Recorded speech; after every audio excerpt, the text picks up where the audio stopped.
friends and foes. Welcome to Let's Get Nerdy. I'm your host, Corey, here, as always, with the scientist to somewhat of a scientist myself, the world's finest host, Wyatt! What are we talking about today? We're talking about Spider-Man 1, 2, and 3, the Tobey Maguire films. Perfect. Yeah. It doesn't really work, but it works enough. It works enough. 3, 2, 1.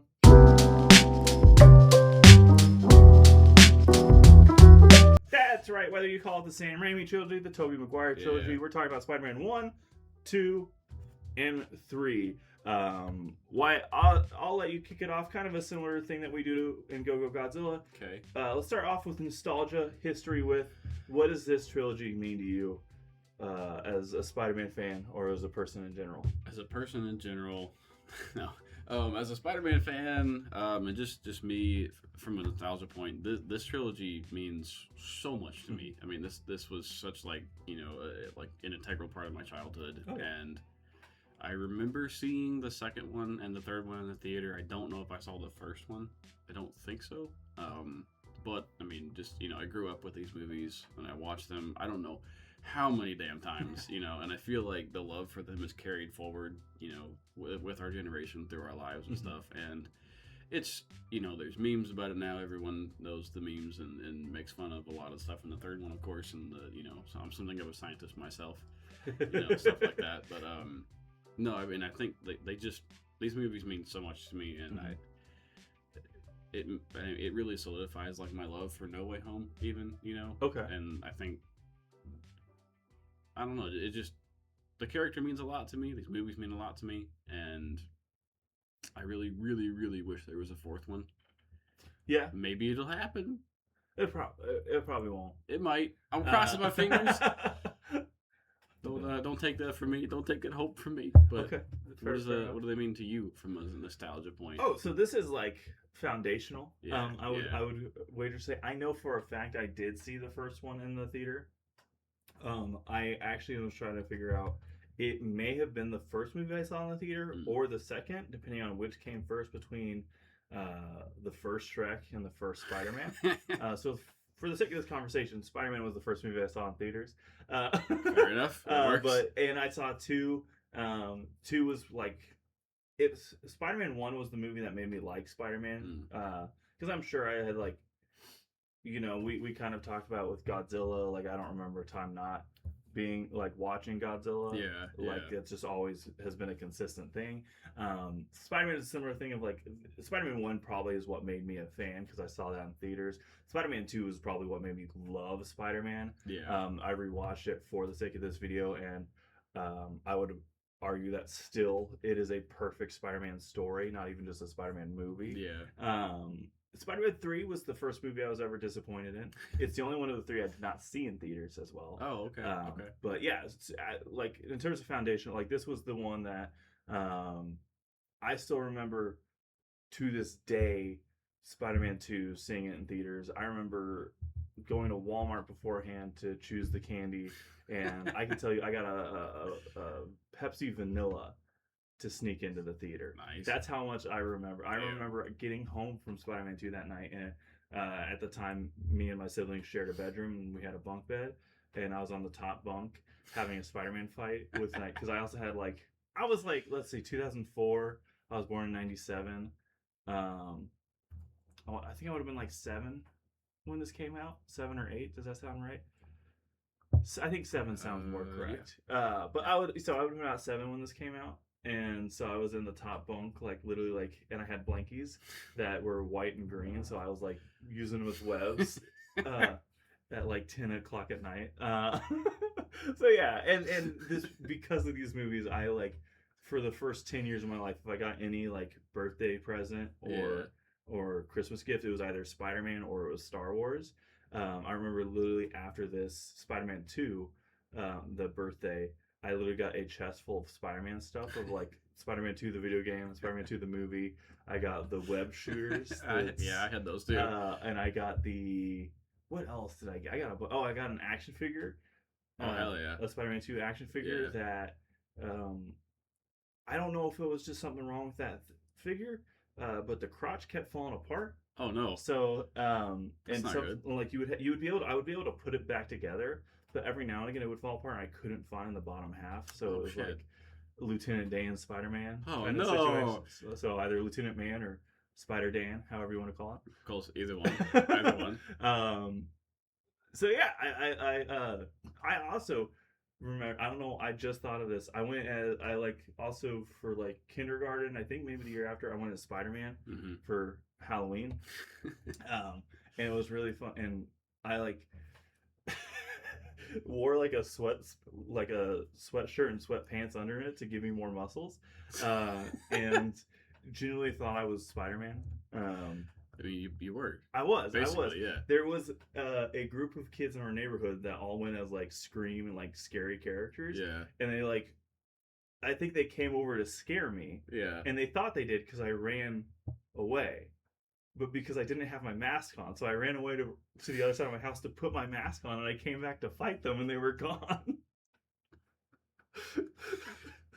Wow, that makes me think of when we went to Comic-Con several years ago, and you had the Spider-Man costume on. Oh yeah. And you almost got ran over. Yes. Crossing the street. Yes, but you spider sense. Yeah. I backflipped over it. These two little kids saw and went, "How'd you do that?" And I said, "Waist training. Eat your green vegetables." Yeah, I missed that part, but I believe it. No, it's funny you talked about the web shooters. I forgot I had those too. I had those, and I remember getting like a bunch of like toys and action figures, and like just having Spider-Man shirts and Spider-Man birthday parties, and I was Spider-Man for Halloween one year too. And I think at one point I had a Red Ranger, the Time Force costume specifically with my Spider-Man mask because the costume itself broke, so that was my cobbled together Spider-Man for a little bit, just playing around at home. I respect that. Yeah. And, I remember my grandparents getting me like the Spider-Man 1 VHS tape, and I remember getting the DVDs and stuff, and like I know people don't love Spider-Man 3, but like I remember getting Spider-Man 3, and it just having the DVD of it, just made my everything. It was because as a kid it was the coolest shit ever, but now I mean but I totally get what you mean because Spider-Man 2 I think is like I think I already said it, like if Spider-Man 1 made me like Spider-Man, Spider-Man 2 is like what like solidified me that like I love this for life. Just because I got it as a DVD, and just I literally the two DVDs that I watched just constantly back to back for weeks straight was Spider-Man 2 and then Star Wars Episode 3. Like definitely. Genuinely, like I would just like wake up one morning and just put it on and watch Spider-Man 2. And it was like the era where you only had one TV in the house. Oh yeah. So like nobody else got to watch anything else. Everybody else was also watching Spider-Man 2. To the point that like I actually hit a point when I was like 10 years old that one time I watched Spider-Man 2 and I was like, I can't watch this movie anymore. I've watched it too many times. Oh damn, dude. Which is like, do you know how much you have to watch something as a 10-year-old child? Oh yeah. To be like, I think I'm done with this for a while. Yeah. It takes a lot. It takes a lot. And like I hadn't seen them for several years, and I went to go see them in the theaters again for the anniversary last year in October or whatever. Excuse me. And that was such a cool experience to get to see them again, and from this point in my life, and get to really appreciate everything about them with the nostalgia, and it was just so good. And so I had a similar experience where I actually just watched one or two over the last few days. I think it was actually my first time watching 2 in close to a decade. Oh damn. It's been a minute since I sat down and watched that one. And we went and saw 3. So I'll start with 3 because... Oh, yeah, we did go, didn't we? Yeah, we I forgot you went with me, And that was the one that, like... Because over the years, as we all know, like, every Spider-Man movie kind of has its fan base and its defenders. And there's a lot of people who go, hey, Spider-Man 3, there's something good there. There's, like, if you... Like, yes, there's this, and this, but if you focus on this and this, it's really good. And I was like... So I went back with you to be like, all right, maybe I'm missing something. And I still don't think it's a good movie. It's like, because at times it's so bad it's good. And I don't want to that's why don't want to talk too much about Spider-Man 3 because I just don't want to yuck people's yums. Right, yeah. Because I know people do like it, but like, the Venom stuff obviously is pretty objectively Oh, it's bad. it's terrible. It's the um, Venom aspect of it's yeah, horrendous. But even then when they're like, oh, but the Sandman story, that's a great one. I don't really feel that. oh, really? Yeah, I don't like because I think they had to minimize his role so much in favor of the Venom Yeah, that like it's so heavy handed when it is his turn to be in the spotlight yeah, that that's it's true. like, all right, I get it. That's true. You know. I can see that. Um. I do think from a casting standpoint, though, like I don't know what Oh the yeah, guy's name is that plays Sandman, and I Thomas Hayden should Church. that. I think I mean, he's just like as good as uh, Green Goblin and Doctor Octopus's I don't know that. castings for no, to me, and that I, might be some nostalgia, but like that's that's because it's such an integral part of my childhood, and I grew that's up fair. with him being That's fair. Sandman, and like it just fits to me, But yeah, what's funny is integral part of your childhood. Like that's where I'm saying like this was the first movie I was ever like Yeah, disappointed by because so this was the only one I didn't see in theaters. I don't know why I didn't see it, but I didn't. And then what happened with that? I was also again era of being everything I was given with Spider Man. Um, I was given in the lead up to it like a package that was the cartoon episodes of the symbiote, like the animated, oh the yeah, 90s yeah, yeah, animated. yeah, It was then a documentary about the black suit Spider-Man and everything like that, like the history of it. yeah. And then it was a facsimile. It was like a DVD sized size facsimile edition of Spider-Man 300. And so Hmm. like I got this weird education on the symbiote and like the Venom storyline before the movie came out. So I was like, Yeah. oh, this is gonna be awesome. I'm so excited to Damn, watch dude. this. And then, and so Yeah. Friday night, like I didn't see it in theaters, but as soon as it dropped on DVD, I went to Family Video. We rented it. I went home, put it on, had pizza and everything, and was like, okay. And just like over the course of the movie, even like the suit, where like object, like the black Sam Raimi suit does look cool. It looks cool, but it's not the Yeah. big white spider with the big white like. Yeah. And I think I had even my first experience with the symbiote or like the black suit Spider-Man that I was like, oh, that's really cool. Was Yeah. the Ultimate Alliance? was all game. yeah. So yeah, I think you're talking about foundational. Those specifically those symbiote episodes of the cartoon. Oh yeah. That's one of the first things I remember. And my grandma got me like the Green Goblin storyline on a VHS, and then the symbiote storyline, which I still have the DVD of that she got me, and I watched those to yeah. I mean, like you were talking about how you watch Spider Man too. So I mean, I think like I knew as a kid like that's not what Venom looks like. Yeah. And that was enough for me to be like, I don't fucking like that. But even then, I don't ever feel like we get a full on view of Venom in Spider-Man 3. Not a really good it's one. It's all like weird, like boo boo. Yeah. And then like Sandman's kind of a fucking idiot the whole time. I feel like he spends too much time. He goes, "What are you talking about?" to people. Yeah. Well, because I think Venom was like shoehorned into the movie. Yeah. That was like a producer because he was getting hype at the time and like comic books and stuff. Right.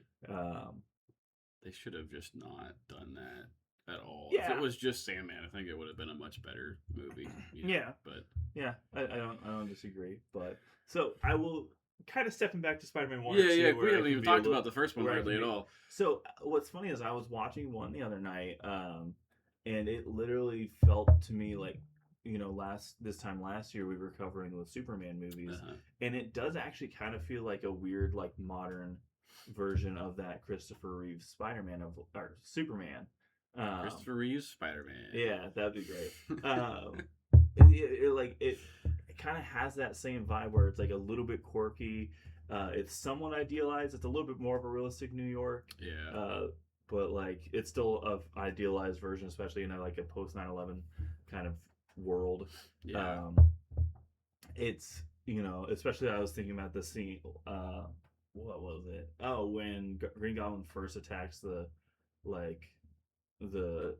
investors, and it's when Spider-Man first rescues Mary Jane. Oh, when they're on the balcony and stuff. Yeah, okay. I think it has a very, very well parallels to the helicopter scene of the like you got me, who's got you, but kind of like the Spider-Man version. Right.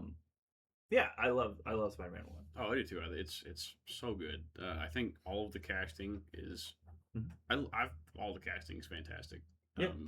I mean, Well, JJ's fantastic. J.K. Simmons.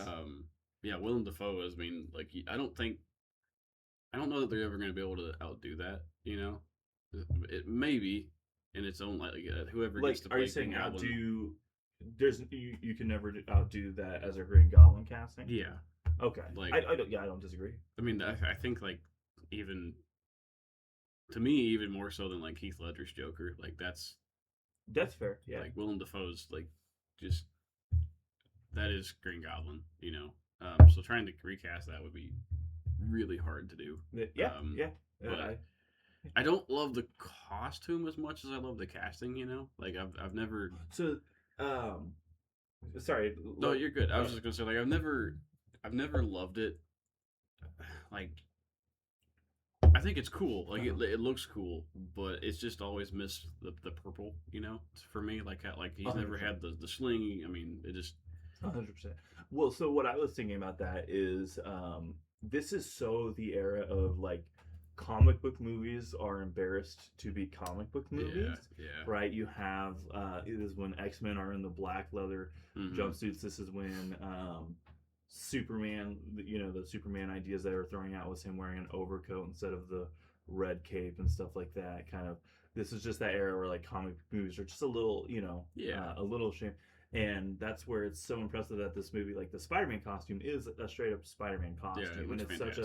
such a, with Sam Raimi at the helmet, such a like earnestly like this is a good take, like a modern take on a '60s Spider-Man, right? But that until you get to the Green Goblin costume, where it is very much a 2000s like especially because I think there are like early videos of like an animatronic mask that would have been more similar. Yeah. That looked way better. It looked it looked way better. Yeah, that also would not have resulted into like masked characters having a philosophical conversation on top of a rooftop. Yeah. Which I think people kind of shit on more than it deserves because that's a great scene. I love that scene. People shit on that? Really? Because the idea of like it is two masked people emoting to each other, so there's not really a lot of it's a lot in the voice work, but even then, like, I mean, all respect to Tobey Maguire, his voice work is pretty flat, both in the movies and the video games, if you remember. Yeah, I do remember the video game. Yeah, that fucking wasn't it was it the first Spider-Man game where you couldn't even get off like the rooftop, like if you tried to swing off the I don't know. Yeah, because it was very much like this is the game. Yeah, like you're stuck in these. Yeah, Spider-Man 2 was the one that was like it was. Yeah. It was more of a free. I never played the Spider-Man 3 game, I don't think, but I think from what I heard, it's pretty bad. It's one that's been that tracks. We got way off topic. We got way off topic. That's fine. We're all still talking about Spider-Man. Mm-hmm. No, but yeah, I love the first one. Like for all of its like weird, all the 30-year-old high schoolers. The teacher looks younger than all the high schoolers, and that like, especially Flash. He looks like he's like 27. Which I think he would. That's because that's Joe Manganiello. It is. I forgot that. Yeah, it's Joe Manganiello, and he is like a full-on 30-year-old man. Yeah. There's also the scene that when like he pulls up in the ugliest car ever. Like, what were those? Were they called Prowlers back then? I don't know. Like, the kind of car I'm talking about, where it was like a weird, like, a new version of an old hot rod. Yeah, they're so fucking ugly. Yeah, and he was like, "Cool car." It's like, no, it's not. It's not. It's not cool at all. Yeah. Also, you're in New York. It's a car. Big deal. Yeah, that is also true. We literally have 24-hour transit here. That's what really like struck me in this latest rewatch of just how like goofy it really is, especially like the promoter, like when he's running like the wrestling match in general, with Macho Man being like full on Macho Man, but he's bone stock. What was it? Like my favorite part is the promoter when he's like running out of he just gets robbed by the dude who ends up killing Uncle Ben. Yeah, and he goes, now he's getting away with my money. It's just so silly. Oh my! well, you mentioned Uncle Ben. Like Uncle Ben and Aunt May's castings too were great, and Oh yeah. especially Aunt May. Like that's Who- Aunt May. You know, Oh like yeah. That is a very comic book accurate yeah. Aunt May. Um, And I still like that Aunt May more than the most recent version. Not because I don't like Marissa Tomei or her interpretation, but like yeah. I just like the older, more sweet and gentle. Yeah. Like It the Marissa Tomei one, and we'll talk about that one in a couple of videos when yeah, we get to yeah. them. That's an actual aunt. It That is is. an Aunt May. Yeah, This is yeah. the character of Aunt May Exactly. from the comic It's book. Like, different, but all we're missing in this interpretation is like her waking him up with a stack of wheat cakes. Which it's crazy to me we've never gotten a wheat cake reference in a Spider-Man movie. yeah, When I think about that. But yeah, so kind of wrapping about the first movie, like we said, it's a lot of fun to revisit. It's really good. It's very stylized, and I still love it. I still really enjoy it, but I feel like not as much as when I go back to two. Two is easily my favorite. I kind of Oh, think yeah. we've established that. Like yeah, I think I've already said, like I think that's a perfect Spider-Man story where if you put that into a comic book, you'd be like, hey, this is the comic book you give people. yeah. Where it's like the perfect amount of like just shitting on Peter the whole time, him being shitty to people, like you know, it's J.K. It's the best J.K. Simmons as J. Jonah Jameson It's in this so one. good. That scene when like he finally gives up the, when he gets the costume, or he's like, maybe I was too hard on Spider-Man. Maybe we pushed it too far, and then he goes, he's a menace, like immediately switching back on. Is that is it in two when like his wife's trying to, or no, I don't know, someone's trying to call him or buzz him or whatever. Maybe it's Betty trying to buzz him, but like she buzzes his desk. I think that's what's happening because like all the pills on his desk. That's like, three. That's three. in three. And that's the best part. Okay, of three. okay, That's the okay. best part of three. That cracks me up Every time, every yeah. fucking time. Yeah. And she keeps going like your heart rates are. Yeah. Yeah.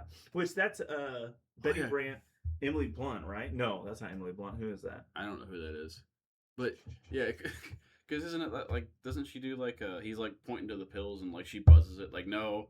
Yeah. Yeah. Okay. I don't know who that Elizabeth is. Banks.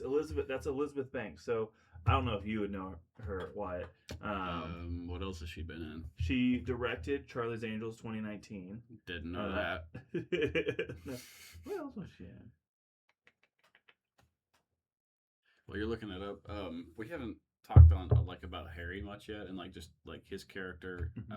And I mean his through line, his story throughout the whole trilogy is really good, and yeah, I think it pays off. That's one. I guess that's to me one of the highlights of the third one. I know I keep talking about the third one, but like when they finally are back to being friends and like they're fighting at the end, they're fighting together at the end of the movie. That scene, I remember being in the theater, being like, "Let's go!" Yeah, But I don't love his design and like his new Goblin design in the third movie, but I like his character throughout it. Like the casting was also really good for him too. Yeah. Speaking on that, the design in the third one, because it's it's a ninja costume on a snowboard. Yeah, it is kind of cool, but it's like especially maddening when like you get the shot of all the other armors in that scene, and it's the like that shiny, like the chrome shiny Goblin one, and that's not the one they go with. I know. It should ideally it should have been he starts with the ninja one, and then as they pan through the shiny chrome one, that's the one he ends in or something like that. That's what it should have been something like that. But I think that's when it goes back to like tail end of the era of a little bit embarrassed to be a comic book movie. Yeah. But so I'm just checking everything. But yeah, actually, I do also, going back to saying Spider-Man 2 is the best one.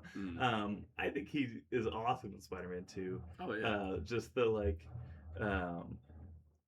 what was it? And now I have nothing left except Spider-Man. Except Spider-Man. He saved your life, sir. He insulted me by touching me. I love it. It's so good. I forgot about that. Yeah, and there's so many things in Spider-Man 2 that are like permanently imprinted on me. Alfred Molina as I think Alfred Molina as Doctor Octopus is the best villain in the trilogy. Oh, you think so? All respect to Willem Dafoe, but he plays uh, Otto with such a likability, Yeah. and then in turn such a like a weird sleaziness that Yeah. doesn't really track or make sense. But like the joke he makes, the like, did anybody drop a large roll of $20 bills in a rubber band because we found the rubber band? I love that joke. One of my favorite jokes of all time. And like it's going back to the like perfect Spider-Man story. Like I love how on the nose Peter takes his advice of like, if you want a woman, like feed her poetry, and he literally like yeah. has a stack of Yeah. poetry books, but doesn't also really understand what the poetry means because Yeah. he just goes, "I read poetry now," and Yeah. Mary Jane literally goes, "What the fuck does that mean? Like whatever that means."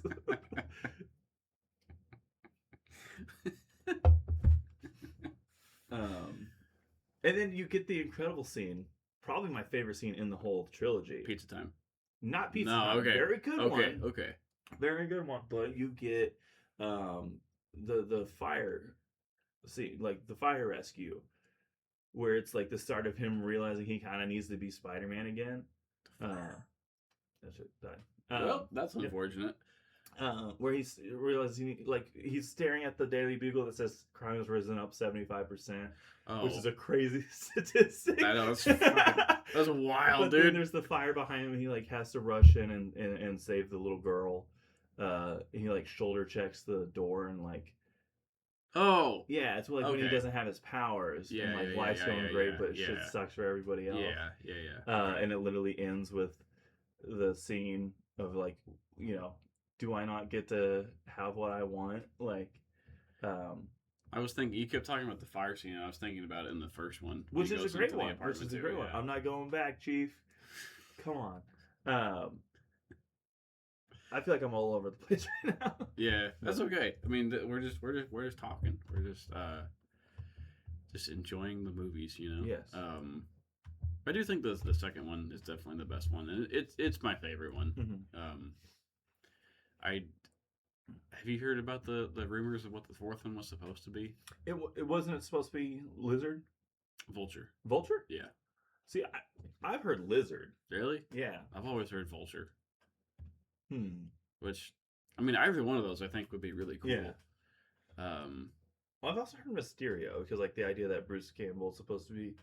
So I heard that like Mysterio was going to be a small like cameo villain in it, and get kind of taken down pretty early on in the movie.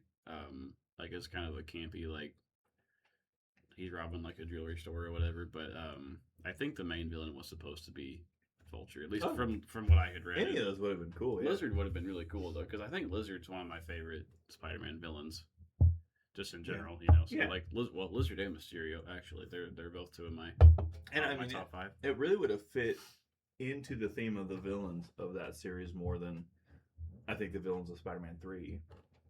Which Lizard or Lizard? Yeah, because the whole idea is like both Green Goblin and Otto are science experiments gone wrong. Yeah, and they're both like kind of in a way mentors or mentor-ish to Peter too. So that would have been really cool to see that. I would have loved to see what their design was for Lizard for that trilogy, or for those films. Yeah. For some reason, my brain predicts like the little Godzillas from '98. Oh God! I don't know why that's the design that. Oh, I feel like they would have gone with. I bet. Yeah, I don't think they would have done like the '90s McFarlane lizard. Like the big giant lizard with the white coat and the purple pants and stuff. I don't think it would have been that. Which I'm literally picturing a little iguana Godzilla with the white. I could see that. Like the lab coat. That's kind of like the what doesn't it look? Isn't that kind of what it looks like in the Ultimate Comics, the first run?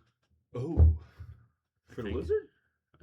I could be wrong. I haven't really. I don't remember. Looked at that for a very, very long time, admittedly, but I think he looks a lot more dinosaurish in that run. But yeah, I don't. Well, oh yeah, you're right. Yeah. Does he have a lab coat though? Or is he just like a dinosaur? It looks like a little bit more dinosaur, but also it's very hard. Let me hold on. Ultimate Lizard comic. Because there's also the Ultimate Spider-Man cartoon, so you have to. Oh yeah, there was. Yeah. Yeah. I guess he looks just a little bit more iguana-ish, but The iguana. the iguana. It's a much less intimidating sounding villain for some reason. Yeah. Oh yeah. The iguana. Yeah. The iguana. The iguana. I was gonna say the chameleon, but that is a Spider-Man. That is a villain. Yeah. Yeah. What do you want to talk about? I don't know. There's much more to talk about. I think that pretty much wraps up our thoughts and lots of nostalgia, lots of talking about how good the castings are and just how good Spider-Man 2 is and all that kind of stuff. But I think that about wraps it up for us. Do you got any more final thoughts, Corey? Last chance. Not that I could think of at the moment. I'm sure I'll have stuff later. I'm like, I wish I had talked about that. But yeah. Well, maybe there'll be a part 2. Probably not, but maybe. Not to this one, but we have the Andrew Garfield movies, a video for those coming up, and the Tom Holland movies. Yes. So stay tuned for those. I don't have a camera to speak to right now, but we are holding off on the Spider-Verse movie specifically until next year, where the third one is coming out. Yeah. So it makes more sense to do that there. Yes, Garfield, Holland, Brand New Day, all coming your way. I think I know Spider-Man Noir. If we both managed to watch it, completely forgot about that. Yes. I'm not gonna lie, but yeah, that would be cool too. So, stay tuned for all of those videos. You know what you gotta do? Do the like, share, subscribe, notification bell, ding ding, all that good stuff. And let us know in the comments down below which one of these three is your favorite. Am I wrong about Spider-Man 3, or am I absolutely correct in that it is still bad? No, it's still bad. I think we're all okay saying that.